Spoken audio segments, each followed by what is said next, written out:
예루살렘 성벽의 재건은 50일 만에 완공이 됩니다.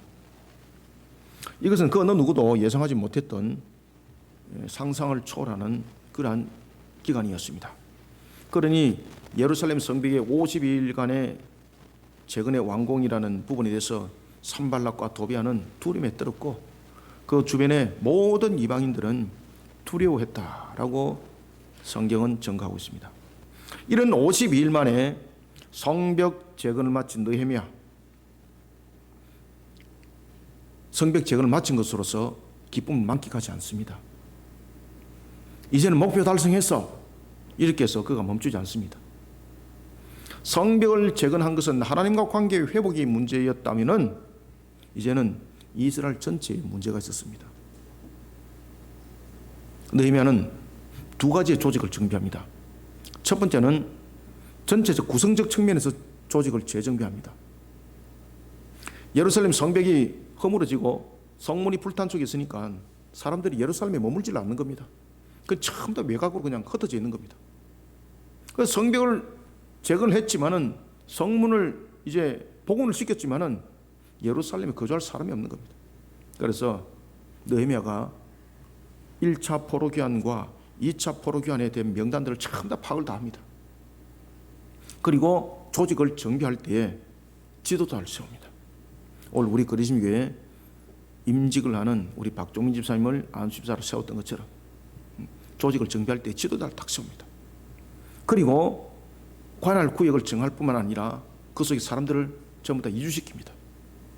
이런 속에 내부의 조직을 정비하게 되고 두 번째는 영적으로 재무장을 시킵니다. 우리가 무너짐을 당하고 또는 인간이 죄를 범할 때 제일 먼저 첫 번째 출발점은 영적 침노를 당함으로 그 문제들은 일어났습니다. 우리가 죄를 범할 때 마음으로부터라는 부분들이 있었던 것처럼 말입니다. 아담과 하와가 죄를 범할 때도 그 마음으로부터라는 영적 침노를 당함으로부터 그 죄는 일어났던 것입니다. 느헤미야가 이것을 알았던 거죠. 느헤미야가 영적 무장을 시킵니다. 그때에 느헤미야가 영적 무장을 시킬 때에 그 무장은 다른 것으로 이루어지지 않습니다. 레위인을 중심에 세웁니다. 그리고 또한 제사장이었던 에스라를 통해서 율법책을 낭독하고 그리고 레위인들은 그것을 해석하고 그리고 또한 가르치도록 합니다. 이런 과정들을 통해서 이스라엘 백성들은 자신들이 하나님의 백성된 자로서 어떤 모습을 하고 있는지를 보게 되는 겁니다. 그러면서 나타났던 상황이 바로 대회개운동이었습니다. 우리가 대회개는 자신의 존재적 가치와 자신의 본 모습을 돌아보지 못하고는 대회개하면 일어나지 않습니다.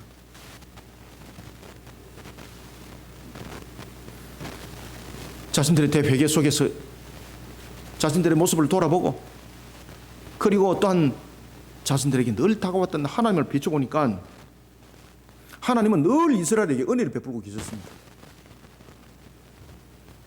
하나님으로부터 은혜를 입은 자신들이 하나님 앞에 행한 것은 부끄럽게도 불순종밖에 없었습니다. 죄 짓는 것 말고는 하나님 앞에 내놓을 것이 없었습니다. 레위인들은 하나님께 기도합니다. 자신들의 죄를 자복합니다. 그때 하나님께서 몽둥이를 들고 이놈아 이제 알았냐 이렇게 말하지 않습니다. 하나님께서 그를 받아들입니다. 이런 자복함 속에 하나님께 나아갑니다. 하나님 나라 백성된 자의 모습이 하나님을 향해 바르게 서지 못한다면 백성된 자로서는 자격이 없다는 것을 이들은 깨닫습니다. 그리고 또한 이들은 깨닫습니다.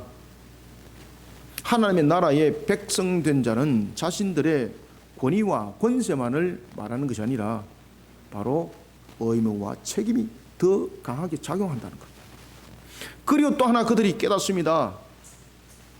하나님의 공의의 값은 하나님 백성도 예배가 아니라는 것을.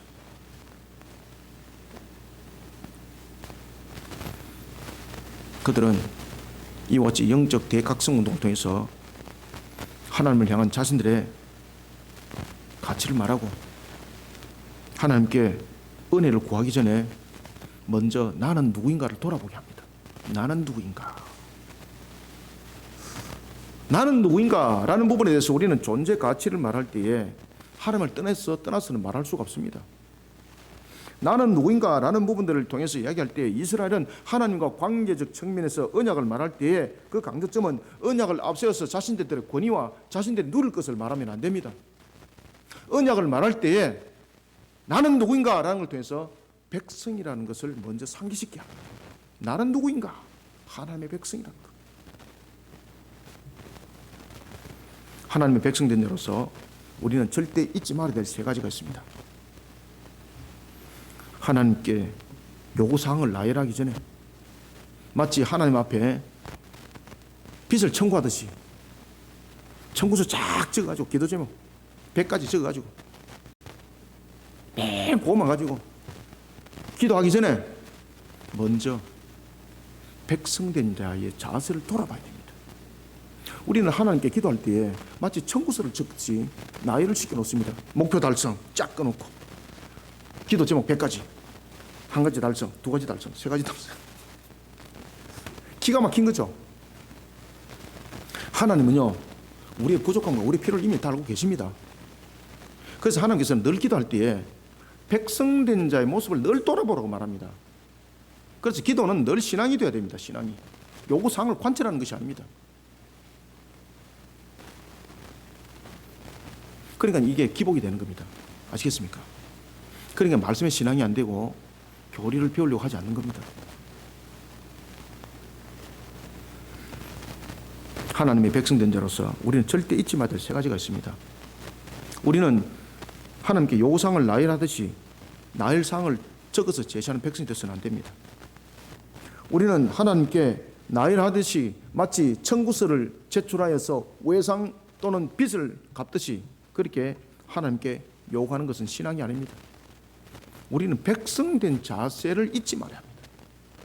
우리는 백성된 자로서 자신의 모습을 어떻게 신앙 가운데 세워나가야 될지를 우리가 세 가지 측면에서 오늘 이 본문을 통해서 한번 세 가지 측면 한번 돌아보겠습니다.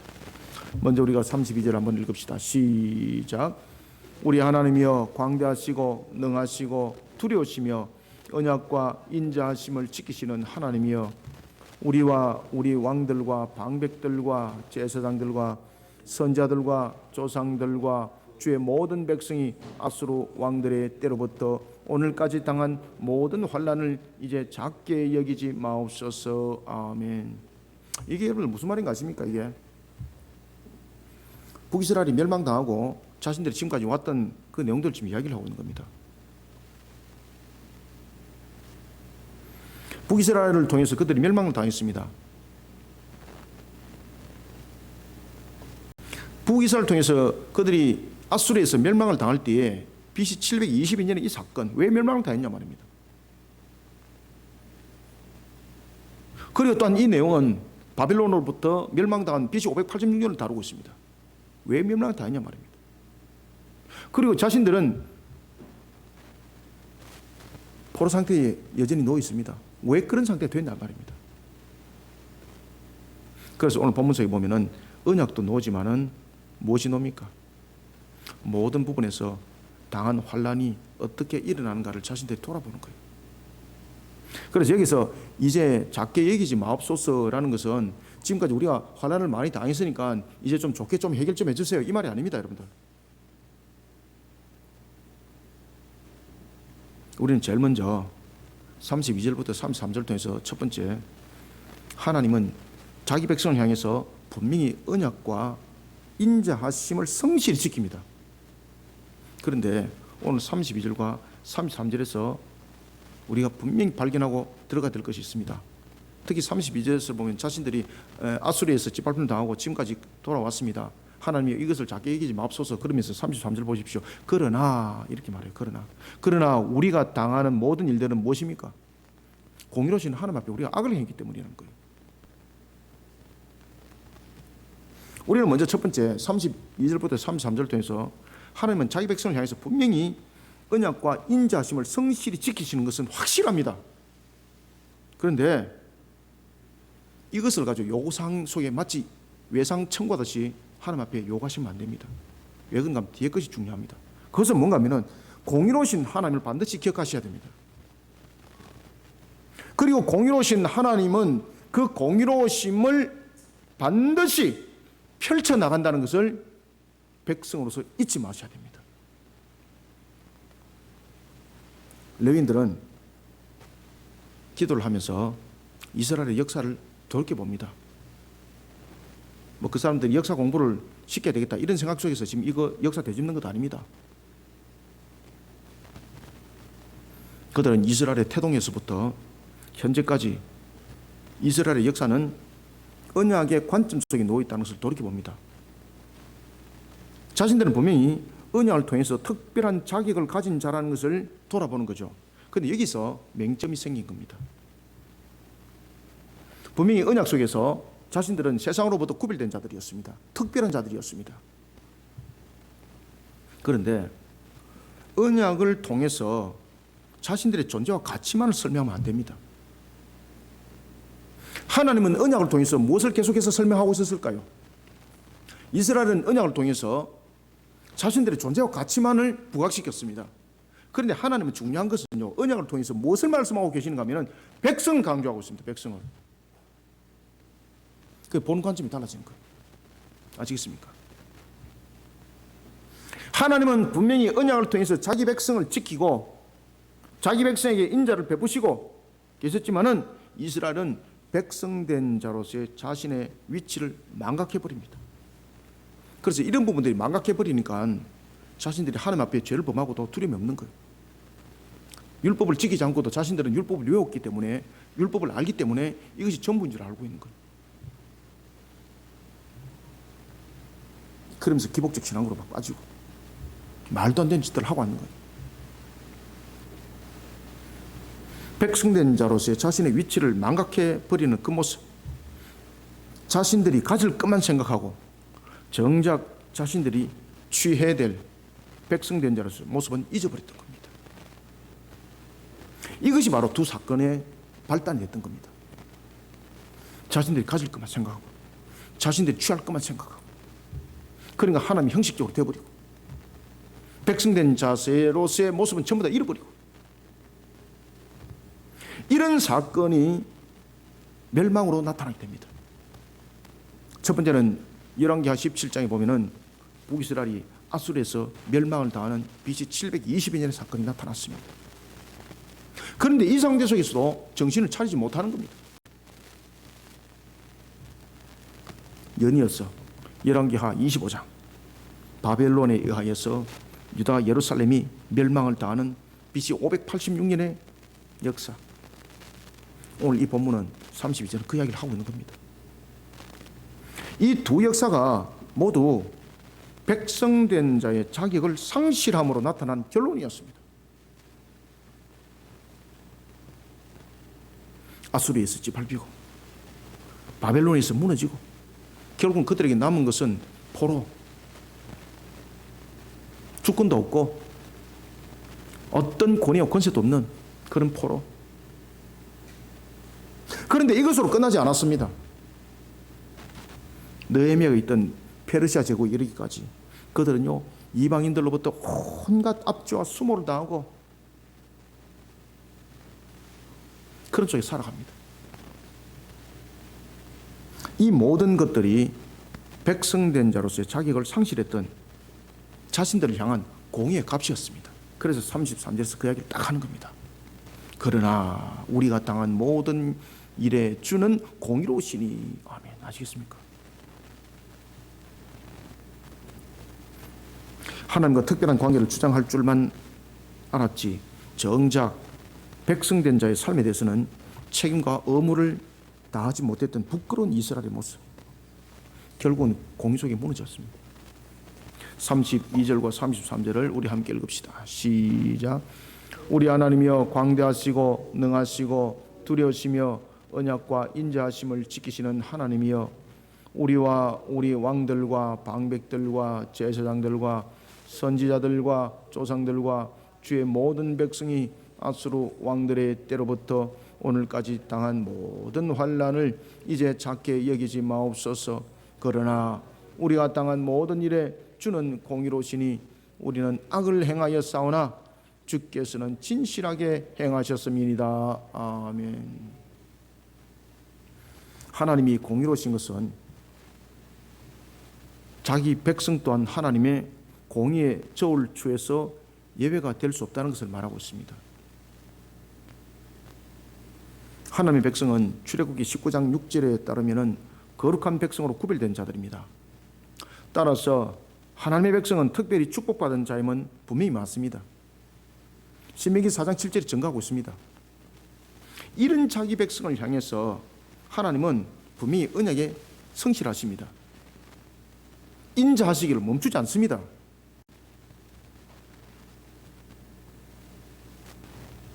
그런데 공의를 바라보지 못하고 자신이 하나님의 백성이라는 것에만 초점을 맞춘 신앙, 결국은 무너집니다. 아시겠습니까? 내가 하나님의 백성입니다 라는 것에만 초점을 맞추고 있고 하나님의 공의를 바라보지 못하는 것. 내가 백성입니다 라고 말하면서 사실 백성은 다스림을 받는 왕의 통치 속에 들어와야 되는 것이거든요. 그런데 백성입니다 라고 말하면서 가치와 존재를 가지고 세상 속에서 자랑 삼고 자신이 누릴 것만을 말하고 있지, 정작 진정한 백성으로서의 바라봐야 될 하나님 공의는 바라보지 않는 겁니다. 이 속에 BC 722년에 역사가 있었고 BC 586년에 대적에 의해서 무너짐을 당했던 처참한 역사가 있었습니다. 지금도 현재 우리 하나님의 백성으로서 우리는 하나님의 나라의 하나님의 백성으로서의 우리 모습들이 세워져 있습니다. 만약에 우리가 백성으로서만 내가 내 위치를 찾고 내 존재를 자랑 삼고 내가 요구사항을 마치 하나님 앞에 청구서 제출하듯이 청구서만 제출하는 그런 쪽에 하나님의 공의를 바라보지 못한다면 우리는 722년의 역사, BC 722년과 BC 586년의 역사를 우리는 걸어간다는 것을 명심하셔야 됩니다. 어제나 오늘이나 동일하신 하나님께서 우리에게 이 말씀을 조명해 주는 이유가 있습니다. 그래서 저는 항상 그럽니다. 기도 제목 100가지, 10가지 적는 거 좋다는 거죠. 그런데 이것을 하나님 앞에 청구서 제출하듯이 요구하지 마시길 바랍니다. 이 속에서 기복신앙이 반드시 나타납니다. 그 기도 제목이 있다면요, 이 기도 제목 속에서 나는 하나님의 나라 백성으로서 어떤 모습을 하고 있는가를 그 속에 먼저 비춰보시기 바랍니다. 역사는 그렇게 일어납니다. 아시겠습니까? 느헤미야 기도가 바로 그렇습니다.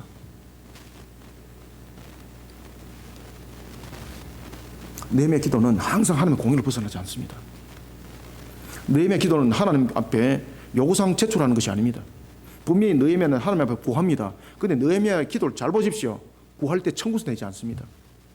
공의의 하나님, 그리고 백성으로서 분명한 자세를 가지고 이야기를 합니다.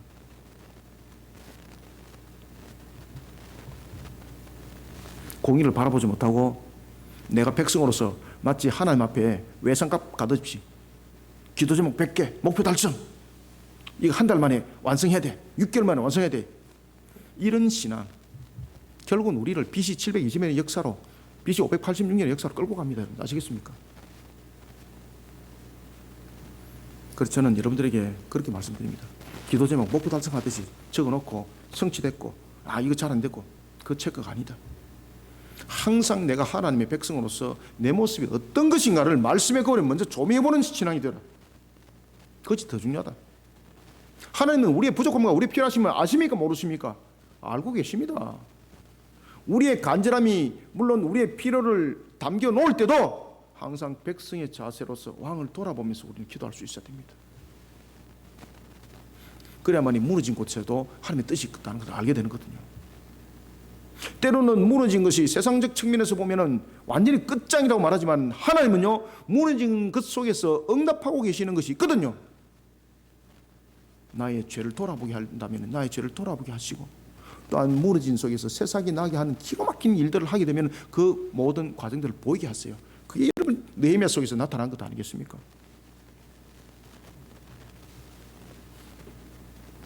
우리는 항상 잊지 말아야 될 것이 있습니다. 그것은 바로 뭔가 하면 하나님의 공의는 변하지 않는 저울추라는 것. 하나님 백성이라고 변하고 그리고 또한 이방인이라고 다르게 같이 아닙니다. 하나님의 공의 저울추는요, 변하지 않는 저울추입니다. 세상 방식과 세상 상식 그리고 세상 사람들이 인정해 줄 만한 기준으로서는 절대 하나님의 공의 저울추는 성립되지 않습니다.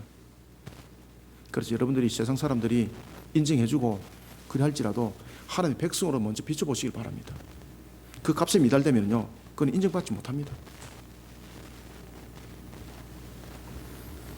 하나님의 진실하심과 공의로심이 새겨져 있는 말씀이 저울추가 되어야 됩니다. 그래서 성도들은요, 말씀 배우기를 힘쓰고 있어야 됩니다. 말씀을 떠난 것은 신앙이 아닙니다.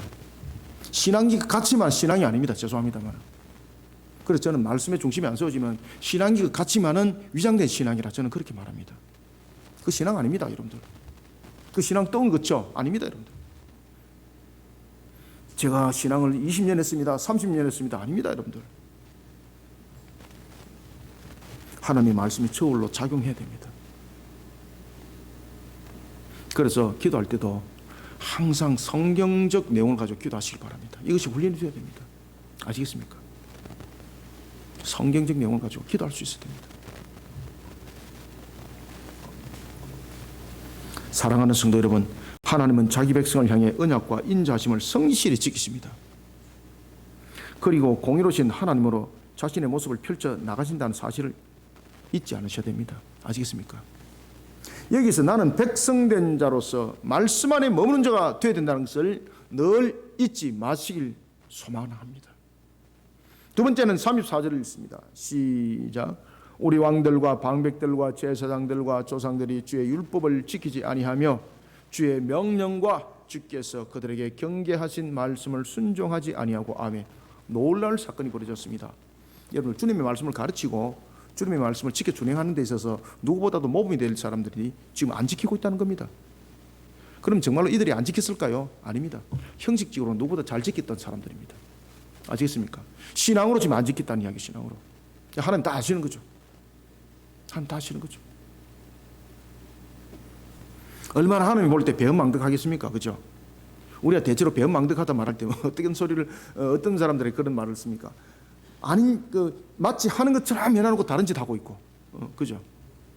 우리는 34절부터 36절 통해서 두 번째, 하나님께서 베푸시는 은혜 앞에 불순종이라는 배은망덕한 행위는 반드시 그 값이 있다는 사실을 우리는 잊지 않아야 됩니다. 이것을 백성된 자로서 잊지 말아야 됩니다. 우리가 여러분들 마태복음 18장 21절에 보면은 우리에게 굉장히 은혜롭게 다가오는 말씀이 하나 있습니다. 그것은 뭔가 하면 예수님께서 제자들에게 용서와 관련된 질문에 대해서 답을 합니다. 그때에 예수님께서 어떻게 답을 주세요? 7번을 몇 번이라도 7번을 70번까지라도 용서라고 말씀하셨습니다. 그러면 이 용서 속에는 무엇이 있습니까? 그냥 너는 계속해서 그냥 그 희생 속에서 받아들이 이것이 아닙니다. 그들이 용서하거든 용서를 받아주라는 겁니다. 그럼 그 용서에게는 무엇이 있습니까? 회개가 있습니다. 회개가. 아시겠습니까? 회개가 있습니다. 진심으로 회개를 받아들이는 용서가 함께하고 있는 겁니다. 이스라엘이 반복적으로 계속해서 죄를 지었습니다. 사사기 보시면 기가 막히잖아요. 그죠? 완전 드라마가 끝나지 않습니까? 죄로부터 시작해서 죄로 끝나지 않습니까? 그런데 하나님 계속해서 용서해 주고 있어요. 어떤 과정을 거쳐서? 회개를 통해서. 이스라엘이 반복적으로 그들이 죄악 속에 있음에도 불구하고 그들이 진정으로 회개하고 돌아오면 하나님은 마치 처음인 것처럼 그들의 회개를 받아들였어요. 아시겠습니까? 하나님은 그렇게 은혜를 베풀고 계셨습니다. 그런데 하나님께서 이렇게 은혜를 베풀고 계셨는데 놀라운 사실은 하나님의 백성이라고 일컫는 자들 가운데서도 보면은 그들을 특별히 이끌어가는 부분에서 지도자로 세워진 자들, 하나님 백성들을 올바르게 이끌어가야 될 그런 왕과 방백들. 더 무서운 것은요, 제사장들이 하나님의 법을 지키지 않고 있다고 말하고 있습니다. 불순종의 길을 걸었다는 것이죠. 이것이 이스라엘의 역사입니다. 하나님의 은혜를 누리면서도 하나님을 향해서 악행을 멈추지 않는 것은 무슨 문제가 있었기 때문이겠습니까? 무슨 문제가 있기 때문에 지금 이 일들이 벌어진 것도 아니겠습니까? 그 원인을 파악을 잘 하셔야 되는 거예요. 느헤미야가 그 파악을 정확하게 한 거예요. 그래서 느헤미야가 영적 각성운동을 일으켰던 겁니다.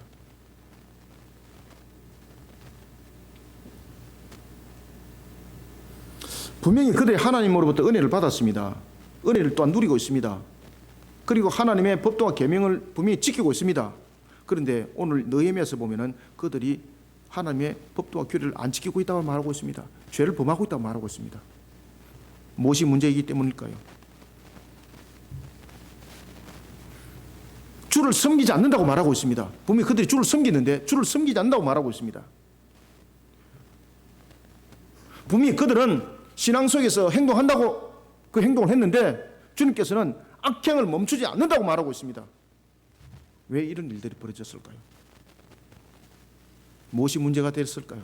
여기에 대해서 이사야 28장 7절이 매우 정확한 답을 주고 있습니다. 이사야 28장 7절에 보면은 이렇게 말하고 있습니다. 그리하여도, 그죠? 그들이 그렇게 잘 지킨다 해도, 그리하여도 이들은 포도주로 말미암아 옆걸음치며, 그들이 하나님 앞으로 똑바로 나간다고, 신앙 똑바로 한다고 했지만은 하나님으로부터 점점 멀어지는 게으름을 치고 있는 거예요. 영적 상태가 이렇게 됐기 때문입니다. 포도주로 말미암아 옆걸음치며, 그죠? 그래서 기복 신앙 속에 빠져버리면은 이런 모습이 되는 겁니다. 포도주로 말미암아 옆걸음치며 독주로 말미암아 비틀거리며, 포도주와 같은 기복적 신앙, 독주와 같은 잘못된 교리적 신앙, 아시겠습니까? 결국은 잡히면 먹힘을 당하는 거예요. 그러면서 엉뚱한 소리, 말도 안 되는 소리 하고, 그러면서 옆걸음을 치는 거예요. 분명히 가르친다고 말하고 있고, 분명히 자신의 신앙을 바르게 말한다고 있는데 옆걸음 치는 거예요. 그래서 여러분들요, 하나님의 은혜입니다 라고 말하는 사람들, 하나님의 은혜입니다 라고만 말하는 사람들 조심하셔야 됩니다. 그러면서 오히려 옆걸음 치는 사람들이 많다는 거죠. 주를 섬기고 있는데 주를 섬기지 않고 있고, 분명히 그는 지키고 있는데 지키지 않고 있다고 말하고 있습니다. 왜 그런가 하면 기복적 신앙, 아시겠습니까? 포도주로 즐기고 있는 기복적 신앙, 하나님 앞에 나간다고 말하고 있지만 은혜입니다 라고 말하고 있지만 게으름치고 있는 거예요. 그래서 우리는 하나님의 말씀은 배워야 합니다. 그래서 느헤미야가, 에스라가 말씀을 전가하고 레위인들을 세워서 그 율법을 풀어주고 가르쳐 주잖아요. 배우게 됩니다, 여러분들. 아시겠습니까? 그 속에서 우리는 백성된 자세가 나타납니다. 독주로 말미암아 비틀거리는 거예요. 이 잘못 먹으면 비틀거리는 거예요. 아시겠습니까? 잘못된 교리. 그래서 바른 말씀을 가르침 받고 바른 교리를 가르침 받는 것이 얼마나 중요한지 모릅니다. 독주를 마셔버리니까, 잘못된 교리를 배우니까 이단들이 그렇게 게으름치잖아요, 여러분들요. 그러면서 자신들이 맞다 그러잖아요. 잘못된 성경에서 가르침 받았습니다. 독주를 들이마셨습니다. 자신들은 똑바로 간다 그러는데 게으름치고 있습니다. 그래서 이사야 28장 7절에 그 이야기를 잘하고 있는 거예요, 여러분들요. 왜 왕과 방백들과 제사장들이 게으름치고 있겠습니까? 바로 기복신앙 그리고 독주를 마셨기 때문입니다. 아시겠습니까? 자신들이 유권했어. 옆걸음치며 독주에 빠지며 포도주에 빠지며 독주로 말미암아 비틀거리며, 그러면서 결국은 딱 이렇게 말한다. 환상을 잘못 풀며, 아멘. 아시겠습니까? 환상을 잘못 풀며 재판할 때 실수하나니, 아멘. 영적으로 침노당하면 이런 상태가 됩니다. 그래서 우리 그리스도인교 바티스트 사역 하지 않습니까? 참 힘든 사역입니다, 이 사역. 우리 박종미 집사님이 창조 목적과 그리스도 사역 책을 한 권을 사가지고 이해가 잘 될란가 모르겠습니다. 100번 읽으셔야 됩니다. 100번. 아시겠습니까? 100번 읽으셔야 됩니다. 10번 찍어서 안 넘어갑니다. 100번 읽으셔야 됩니다. 100번. 제가 이제 서울에 책을 보내드렸습니다. 한 목사님이 사진을 찍어서 보내왔습니다. 목사님 감사합니다. 교수님을 통해서 책을 받았습니다. 너무너무 감사합니다. 오늘 새벽기도 마치고 저한테 사진을 찍어 왔었어요. 너무 감사하더라고요. 영적으로 침노당하면요, 육신의 곁길 가는 것은 간단합니다, 여러분들요. 영적으로 침노당하려면 육신의 곁길을 걷는 것은 불보듯 뻔합니다. 그래서 100번 읽으셔야 됩니다. 100번 읽으셔야 돼요. 100번 읽으면 101번째 은혜 받습니다. 그래서 그 책은 한 번 읽으면 시험 들고, 2번 읽으면 이해되고, 3번 읽으면 길 보이고, 4번 읽으면 한 번 더 읽고 싶고, 10번 이상 읽으면 이제 하늘 문이 서서히 열리기 시작하고, 10번 이상 읽으면요, 은혜의 단비가 부어집니다. 아시겠습니까? 그래서 창조 목적과 그리스도의 사역입니다.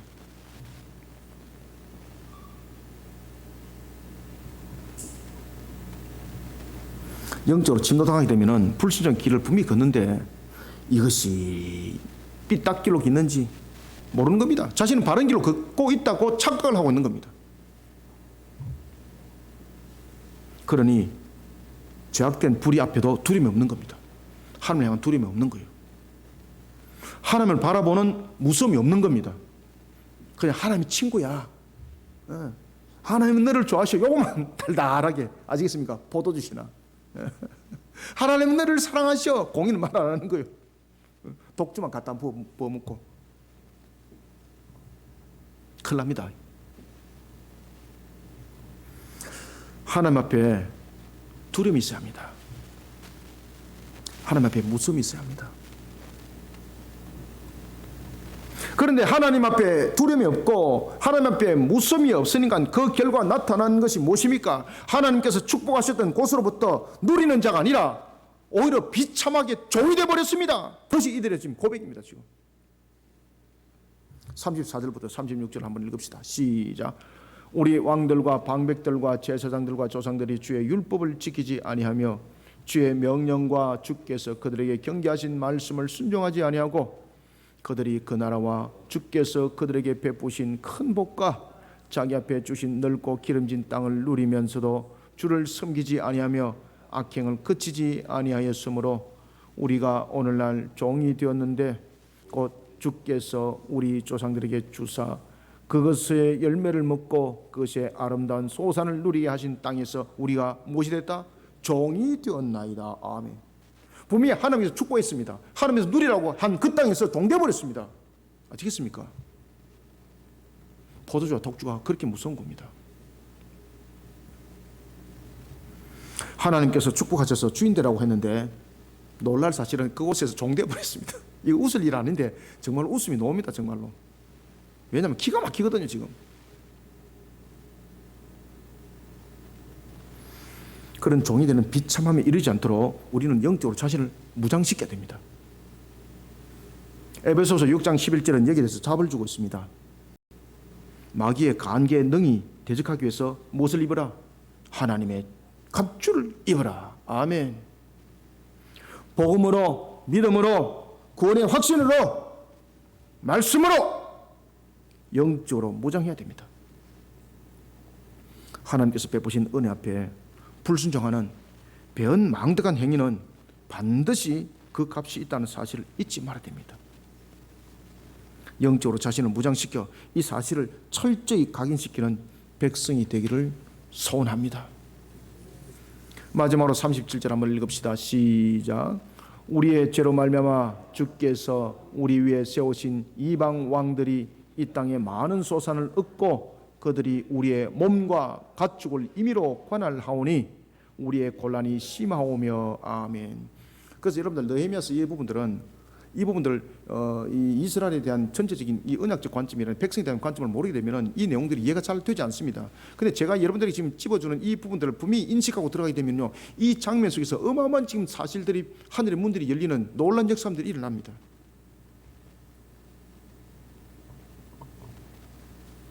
우리는 세 번째로 37절부터 38절 통해서 하나님이 언약에 신실합니다.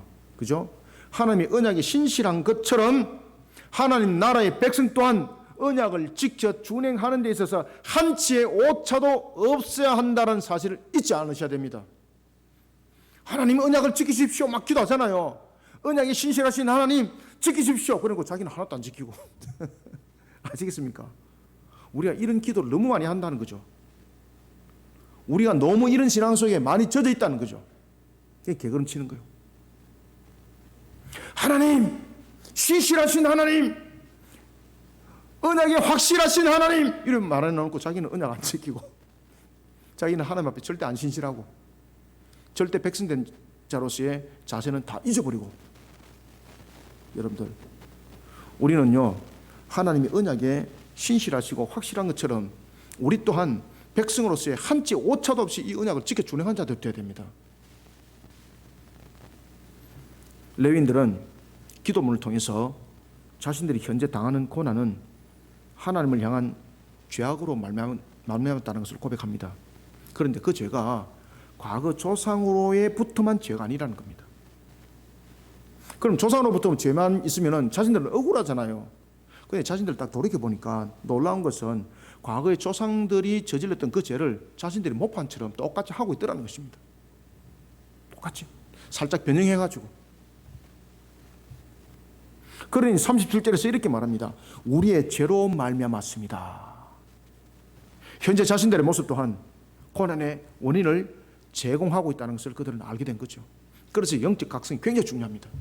이런 영적 각성 속에서 이것을 보게 된 겁니다. 이게 영적 각성이 일어나기 전에는 이 사실들이 자신들 눈에 안 보였습니다. 이러면서 이제 이스라엘 역사가 일어납니다. 아시겠습니까?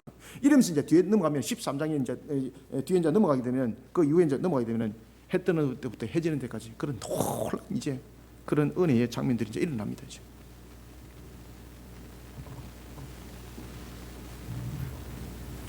현재 자신들의 모습이 고난의 원인의 제공이었다는 것을 영적 각성 속에서 보게 된 겁니다. 자신들은 하나님의 백성이 누려야 될 그 축복을 왜 이방인들이 누리고 있고,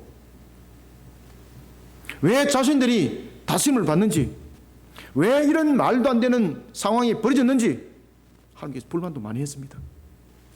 이럴 수 있습니까? 그죠? 불평도 많이 했습니다. 근데 딱 돌이켜보니까요, 아닌 거예요. 당연한 거예요. 당연한 거. 하나님 잘못했습니다. 내가 이렇게 이 당하는 고난이 정말로 하나님 앞에 당연한 값인 줄 압니다.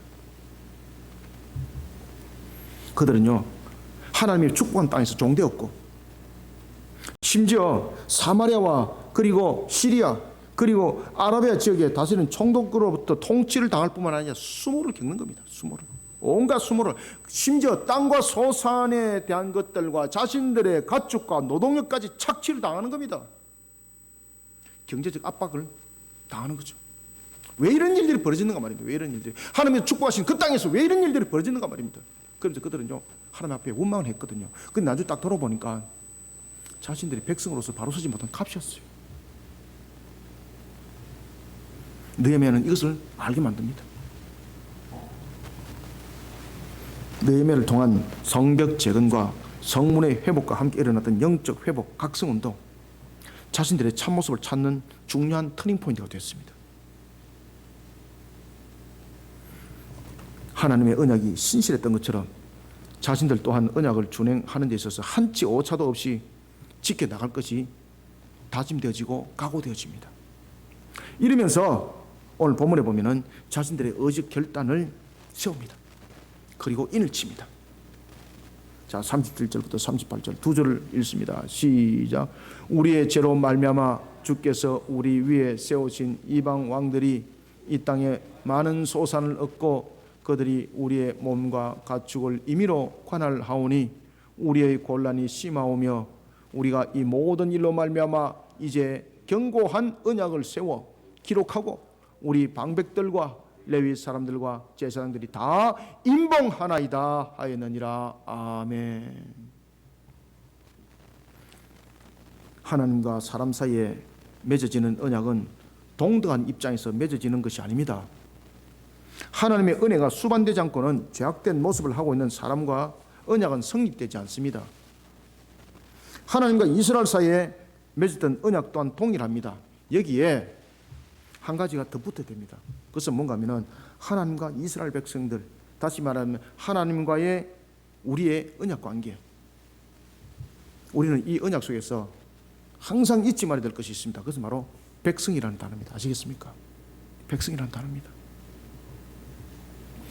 백성이 되는 이 관점을 떠나지 말아야 합니다. 신명기 5장 2절에 보면은 호렙산에서 하나님께서 이스라엘과 언약을 맺습니다. 그죠? 그리고 신명기 5장 33절에서도 나타나는 것처럼 자기 백성을 분명히 축복하셨습니다. 그런데 하나님이 백성된 자로서 하나님과 언약을 지켜 준행하는 것은 매우 중요합니다. 하나님께서 축복하셨는데 백성으로서의 그 위치를 이탈해 버립니다. 그러면 백성으로서 그 축복을 누릴 수 없는 겁니다. 오히려 그 책임이 전가되는 겁니다. 왜 그런가 하면 백성된 자로서의 왕을 이탈해 버린 거거든요. 그럼 왕을 모독하게 만들고 왕을 오히려 배반하게 만들고 이런 부분들이 생기거든요. 그럼 값이 거기다가 축복이 멀어질 뿐만 아니라 그에 따른 공의의 값이 함께 더 플러스 된다는 사실입니다. 하나님의 백성된 자로서 하나님과의 언약을 지켜 준행해 나가는 것은 하나님께서 축복하신 그 축복을 침노당하지 않고 마음껏 누리게 되는 것입니다. 그래서 백성된 자세가 굉장히 중요합니다. 그러니 하나님께서 이렇게 말씀하셨던 거예요. 그래서 성경 읽을 때 그냥 줄줄 읽지 말고 그 성경 속에 들어가셔야 되는 거예요. 하나님께서 이렇게 말씀하셨어요. 너희 하나님 여호와께서 너희에게 명령하신 모든 도를 행하라. 어떻게 하라고요? 모든 도를 행하라. 그리하면 너희가 살 것이요 복이 너희에게 있을 것이며 너희가 차지한 땅에서 너희의 날이 길리라. 아멘. 백성된 자로서의 바른 자세를 가지라는 겁니다. 사랑하는 성도 여러분, 하나님이 언약에 신실한 것처럼 하나님 나라의 백성 또한 언약을 지켜 준행하는 데 있어서 한치 오차도 없어야 됩니다. 우리는 이 사실을 잊으면 안 됩니다. 언약에 신실하신 하나님, 오늘도 나를 사랑하시는 하나님, 이러면서 요것만 제출하지 마시기 바랍니다. 내가 하나님 앞에 지금 어떻게 서가 있는가를 돌아보는 백성의 자세가 더 중요합니다. 그러면 하나님은요, 여러분들의 부족함을 아시고 우리의 연약함과 우리의 무지하심을 아시거든요. 길과 방향과 모든 것을 열어주십니다. 우리는 여기에 대해서 분명한 신앙을 가져야 됩니다. 이것이 인격적 신앙입니다. 우리의 신앙이 기복적이거나 잘못된 속에 넘어가게 되면 반드시 잡혀 먹힘을 당합니다. 마귀는 5년 사자처럼요, 오늘도 우리를 삼키려고 있거든요. 우리의 신앙은 인격적이어야 합니다. 인격적이어야 됩니다. 백성된 자로서 우리의 모습들은 인격적이어야 합니다. 하나님이 언약에 신실했던 것처럼 하나님 나라의 백성 또한 언약을 지켜 준행하는 데 있어서 한치 오차도 없어야 됩니다. 그리고 또한 이러한 사실을 통해서 하나님의 축복의 중심에 자신을 세워나가는 복된 자들이 되시기를 소원합니다. 말씀을 맺습니다. 하나님의 백성이 되었다는 것은 권위를 가졌음에도 불구하고 먼저 생각해야 될 것은 백성된 자의 바른 자세로 울타리를 쳐야 된다는 것입니다. 왜 그런가 아십니까? 하나님 백성은 누가 공격하겠습니까? 하나님 백성은 누가 공격하겠어요? 맞습니다. 마귀가 공격합니다. 옆에 있는 박종민 집사님이 공격 안 합니다. 박종민 집사님이 나를 공격했어요. 이게 아닙니다, 여러분들. 하나님 백성을 침탈하고 침노하지 않습니다. 하나님 백성들은 반드시 여러분 마귀가 노리고 있습니다. 그러면은 어떻게 되는가? 그래서 하나님께서 신명기에 말씀 주신 거예요. 도를 지켜라. 괴롭네. 너무 까다롭네. 이게 아닙니다. 도를 지키는 것은 무엇인가 하면 하나님께서 축복하신 그 축복을 지켜나가기 위해서 울타리를 쳐라는 겁니다. 영적 울타리를 쳐라는 것입니다. 아시겠습니까? 영적 울타리를 안 치면은 베드로전서 5장 8절의 말씀처럼 우리를 대적하는 마귀는 우는 사자가 같이 두루 삼킬 자를 오늘도 찾아다니고 있는데 울타리를 안 치고 있는데 얼마나 잡아먹기 좋겠습니까? 그냥 덥석 물어버리는 거예요, 여러분들요. 밑값 딱 던져가지고. 여러분, 우리가 이제 고기도 잡으려면은 밑밥을 많이 뿌리는 때 고기들이 많이 모여들지 않습니까? 똑같습니다. 기복 신앙 탁탁 던지고 말입니다. 잘못된 거 가르치고 탁탁 던지고 그러는데 그 안에다가 딱 독을 딱 서마다 딱 물게 딱 만드는 거죠. 우는 사처럼 그렇게 삼게 만드는 겁니다. 우리에게 너무나도 중요한 것은 우리의 상황 속에서 마치 기도도 목적 달성 목표하듯이 나의 기도를 한 달 동안에 100개를 적어서 목표를 위해서 기도하십시오. 이러다 나중에 기복적으로 하는 거죠. 마귀가 이제 쫙쫙 뿌리는 거죠. 이제 떡밥을. 우리는 굉장히 중요한 것은 하나님께서 우리에게 말씀을 가르쳤습니다. 마태복음을 통해서도 우리에게 말씀을 가르쳤습니다. 먼저 너는 그의 나라와 그의 의를 구하라고 말입니다. 백성된 자세로서의 우리의 신앙들을 만들어가는 기도, 백성된 자세로서의 우리의 울타리를 치는 신앙, 아주 중요한 것입니다. 영적 무장이 허물어지면은 공의 하나님이 보이겠습니까? 안 보입니다. 영적 울타리가 무너지는데 어떻게 공의 하나님이 보이겠습니까? 마귀의 이제 떡밥에 딱 걸리는 것이 이제. 그러면서 하나님은 나의 친구야, 네 좋아해, 이거만 보게 만들고, 네 뭐 잘못해도 용서해줘. 여러분, 제가 앞에도 말씀드렸습니다만 용서는 무엇과 연결되는 겁니까? 회개와 연결되는 겁니다. 근데 그 회개가 빠져버리는 거예요.